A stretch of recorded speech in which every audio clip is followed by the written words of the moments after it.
Bonjour, aujourd'hui je vais vous lire un extrait du 4e tome de la saga de Neil Borny, Le début de la fin. Donc ce 4e tome s'appelle Tout a une fin. Attention, pour ceux qui n'ont pas lu les 3 premiers, merci de ne pas écouter, sinon tant pis pour vous. C'est parti. Apocalypse Now. Apocalypse. Florian abandonna le visionnage de son DVD quand il perçut un flash suivi d'une lumière intense à travers les volets de sa chambre. Certain qu'un grondement sourd allait retentir, il se précipita au rez-de-chaussée où sa progéniture était affairée à la construction d'un gigantesque puzzle. Même si ses cours de survivalisme lui avaient permis de sauver ses rejetons, les cannibales décérébrés, il regrettait amèrement de ne pas avoir réussi à en faire autant avec leur maman. Sans réfléchir, alors que la maison tremblait déjà, il enlaça le plus jeune, agrippa le plus vieux par la main et dévala les marches du sous-sol, aveuglé par le second éclair qui illuminait la pièce pourtant calfeutrée. À peine eut-il verrouillé la porte hermétique qu'une tempête se déchaîna à l'extérieur. Effrayée, la petite famille monoparentale distingua un battage comparable à une tornade au-dessus de sa tête. Ils frémirent lorsque les vitres du séjour éclatèrent et ressentirent aussitôt une chaleur suffocante réchauffer l'air ambiant. Florian leur intima de se coucher sur l'unique matelas de la cave. Il les rejoignit, et tous se dissimulèrent sous une couverture de survie. « Papa, j'ai peur !» frissonna Jason, le cadet âgé de 8 ans. « Ça fout grave les pétoches !» bafouilla Kevin, l'aîné de 13 ans. « C'est quoi ?» « Ne vous inquiétez pas, les garçons, ça va aller, » mentit Florian, satisfait que les hautes instances aient enfin décidé d'utiliser l'arme ultime. Les mangeurs d'hommes envahissaient les rues depuis trop longtemps. « Chantons pour nous donner du courage, les gars, » lâcha-t-il afin de les distraire. Il s'interrogea un instant sur la solidité de sa bâtisse, puis initia la rengaine inventée, heureux que ses fils l'accompagnent.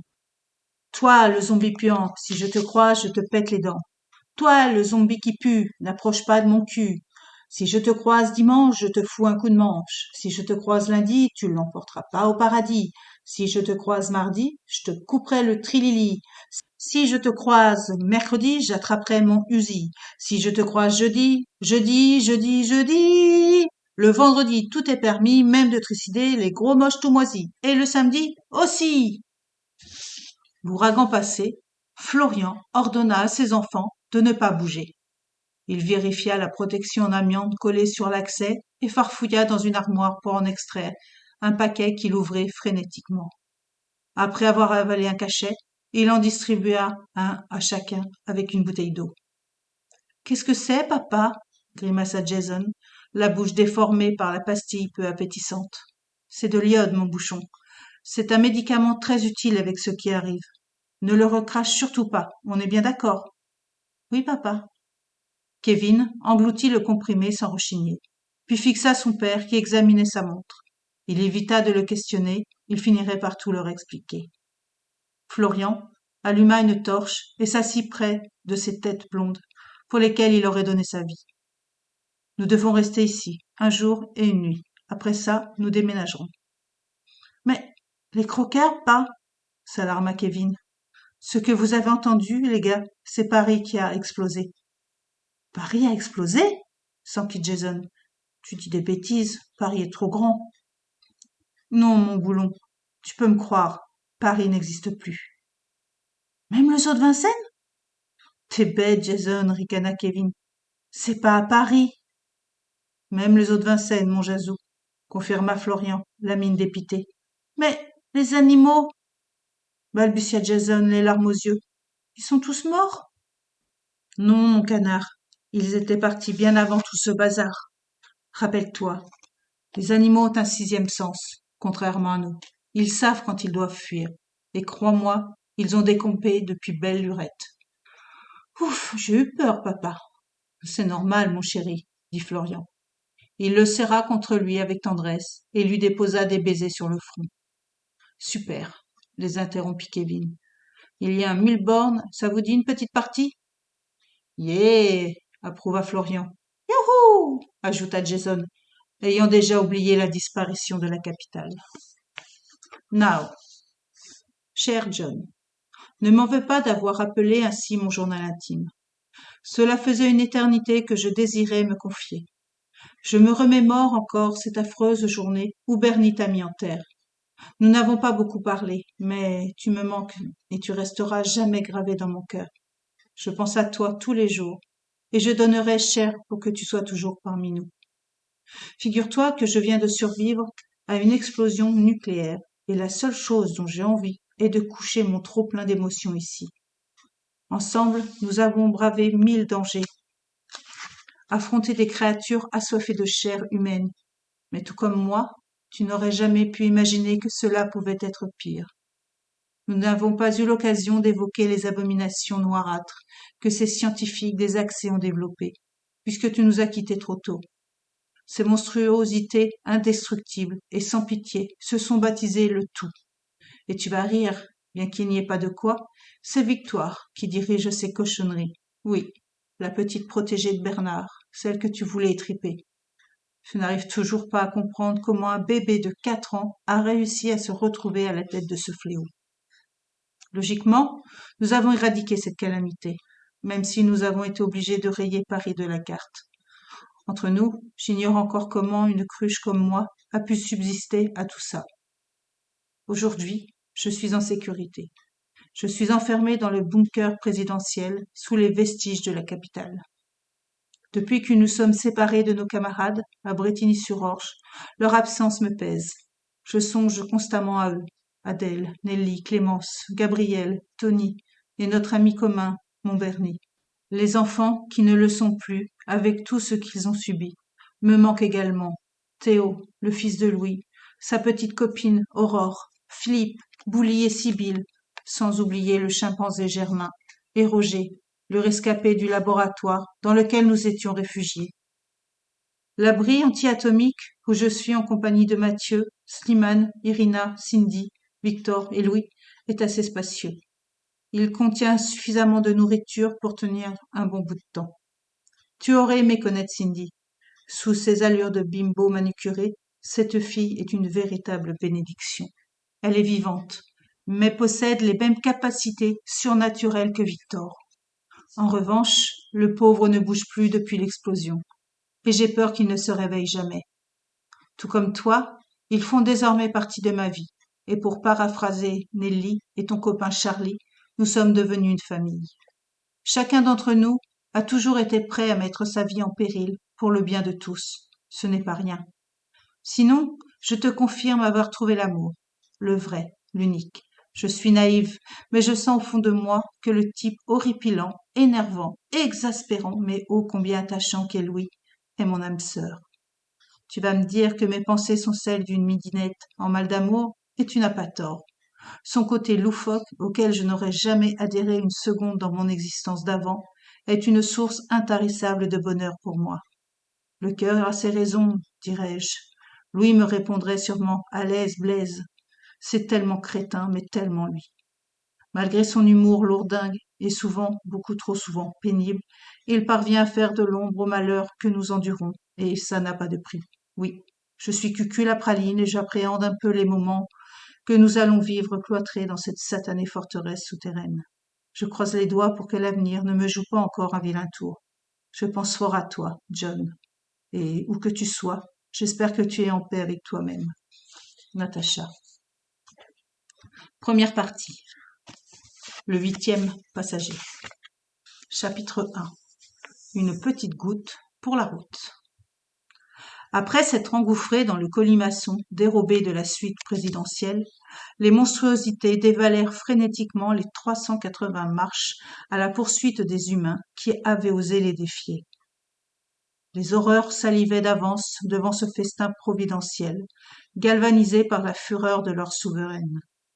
Après avoir lâché d'effroyables grognements gutturaux, elles virent leur véhémence s'évanouir. Leurs plaintes disgracieuses ricochèrent un instant sur les murs de moellons, puis cédèrent la place à un silence de plomb, synonyme de désenchantement.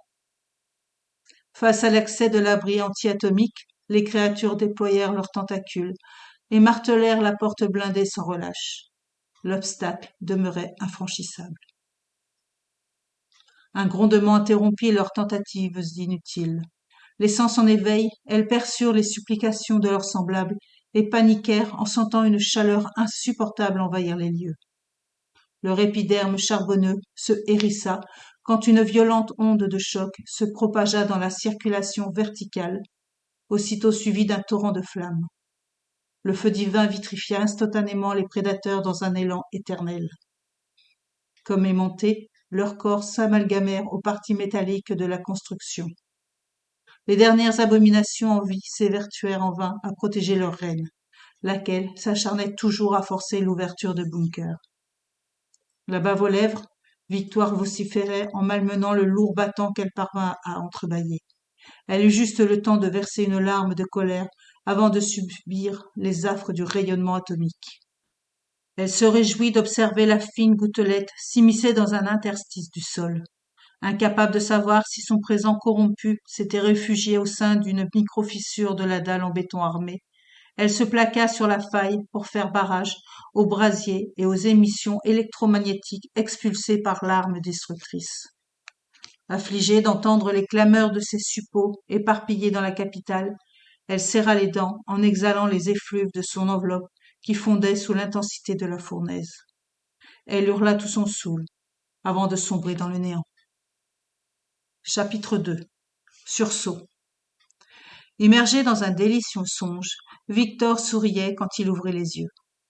Mince, il fait noir. Incapable de se détacher du souvenir du doux baiser que lui avait offert Cindy avant qu'il ne s'évanouisse, il était rayonnant. Soudain, il se revit à l'instant T, lorsque la capitale avait été ravagée. Il était dans le local radio, seul endroit susceptible d'empêcher l'impulsion magnétique émise par la bombe de détruire les nanorobots qui envahissaient son organisme, ainsi que celui de la belle rousse. Et si tout ça n'était qu'un rêve? Il paniqua et s'empressa de tâter son visage, puis lâcha un soupir, rassuré de constater qu'il ne présentait plus de crevasses rugueuses dues à son statut de mort-vivant. Ouf! Victor marqua une pause pour se remémorer les événements lors de leur arrivée au sein du bastion présidentiel. Cindy avait succombé sous ses yeux d'une balle en pleine tête, mais était revenue d'entre les morts. Ce rappel le bouleversait, même si les éclaboussures de sang de la femme lui avaient fait recouvrer sa physionomie d'homme. Comment une aussi jolie fille a-t-elle pu m'embrasser, moi, le pauvre crétin faisant des... Oh mon Dieu! Sursauta-t-il en devinant des pulsations oubliées dans sa poitrine. Les larmes aux yeux, Victor palpa son poignet et perçut son pouls. Ivre de joie, il voulut avertir Cindy, l'enlacer, mais ne la trouva pas dans la pénombre. « Cindy? Mon cœur bat! Cindy? Cindy? Mince! Même le clébard n'est pas là! » Victor effleura la lampe de poche et l'alluma aussi sec. Elle a dû sortir pour faire pisser le chien. Il se déplia, abaissa la poignée et réussit enfin à entr'ouvrir la porte de son refuge. Ébloui par la fluorescence d'un éclairage de secours, il papillonna des paupières avant de parvenir à distinguer quelque chose. D'un pas mal assuré, il clopina dans le couloir, étonné que les lieux soient plongés dans une semi-obscurité. « Ouh! Il y a quelqu'un » dit-il d'une voix rauque. Sans réponse, il poursuivit son incursion dans le bunker, déconcerté par le silence qui y régnait. Après avoir bifurqué 3 fois dans l'abri de 280 mètres carrés, Victor se figea devant une tache sur le sol. On dirait du sang. Merde, c'est du sang. Affolé, il suivit les longues traînées qui le menèrent jusqu'à une porte qu'il hésita à pousser. Il prit sur lui, souffla et appuya sur le battant. Non, non d'eux, bégaya-t-il face à la scène macabre. Des restes sanguinolents trônaient au milieu d'une mare d'hémoglobine. 2 bras et 2 jambes étaient dispersés dans la petite pièce, et des fluides barbouillaient les murs et le plafond. Il chancela dès lors qu'il crut reconnaître la personne mutilée, mais fut inapte à associer un prénom au cadavre. Choqué, Victor remarqua qu'il ne salivait plus à la vue d'un tel charnier. Il se précipita vers le crâne du martyr disposé à l'écart et se décomposa lorsqu'il enfonça ses doigts dans sa chevelure poisseuse. Non! Une irrépressible envie de vomir, ses tripes lui vrilla l'estomac. Victor se frotta les yeux et dut s'y reprendre à plusieurs reprises pour se convaincre que ce qu'il voyait était vrai. Non, Pour confirmer sa vision, Victor posa ses genoux dans la flaque pourpre. Il fit respectueusement pivoter la tête jusqu'à découvrir le faciès déformé de l'un de ses camarades. « Irina, non !» s'écria-t-il. Abasourdi, il se releva et délaissa les vestiges de la femme. Il essuya les perles de ses joues, surpris qu'elle ne soit plus Carmin, et s'épancha à nouveau sur la défunte, accaparé par des spasmes incontrôlables, tellement humains. Son émoi s'évapora aussitôt quand il pensa à Cindy, qu'il chérissait. « Désolé, Irina, je vais te... » « Venger? Tu parles. Je n'éprouve plus le moindre lien avec les morts depuis que Cindy m'a rendu mon apparence humaine. En plus, je risque de me faire écharper par le responsable de ce carnage. Oh mince! » Décontenancé, Victor s'empara du pied d'une table démantibulée et quitta la salle mortuaire. Il ignora les traces de pas sinistres qu'il laissait derrière lui. Louis, Natacha, les autres, Cindy, mon Dieu, faites qu'elle se porte bien. Voilà, pour lire la suite, il ne faut pas hésiter à vous procurer Tout a une fin, le dernier tome du début de la fin de Neil Borny. Une saga vraiment géniale. Je vous souhaite une belle journée et je vous dis à très bientôt. Au revoir.